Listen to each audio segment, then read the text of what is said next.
Hi, I'm Dr Rupert Suckling. I'm the Director of Public Health here in Doncaster. I wanted to start this week's update by thanking all of you for your efforts to bring the rate of COVID-19 infections down in Doncaster. I appreciate the sacrifices that you and your families have been making. I'm pleased to say that we're now seeing the results of this.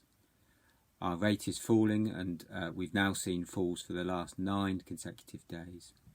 Our rate is still a concern, of course, but it is much improved. Our rate currently is 364.6 per 100,000 people for the time period the 7th to the 13th of November, and the positivity rate, the number of people that are testing positive, has fallen to 13.7%. This is a significant reduction from 570 per 100,000 that we were seeing a few weeks ago.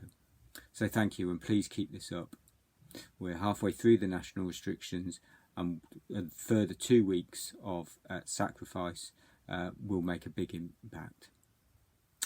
As I mentioned last week, Doncaster is picking up local test and trace work. For contact tracing, this will help us find local infections, hotspots and areas of stubborn infection rates, and we can act on the ground as opposed to just the national system. We've been working hard to get our plans in place with a team of dedicated staff here in Doncaster, including those that will be present in the community. On testing, we're having early discussions with care homes and schools and domiciliary care about how we would want to roll out local testing. This is not mass testing like in Liverpool, but will be targeted at particular areas or settings where we need to act quickly. Please keep following the guidance and work with my colleagues if they get in touch. Your help is vital to make this work. As always, if you have symptoms, a temperature, a persistent new cough, or a change or loss to your sense of taste or smell, self-isolate and get a test. There are local testing centres in Doncaster and they all have capacity, so you won't have to go long distances for a test.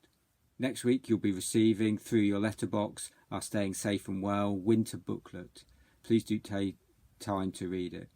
It includes advice and guidance on staying well in the colder months, advice on COVID, advice on mental health, as well as broader wellbeing advice.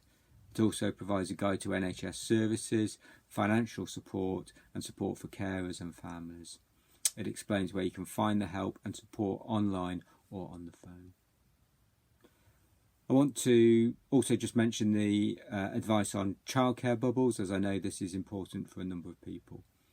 So to reiterate, a set of parents can set up a childcare bubble with one other household and no others. The bubbles are exclusive, so you can't have more than one childcare bubble. However, if childcare is shared amongst parents who have joint custody and do not live together, then you can each have a childcare bubble. So one with one other household.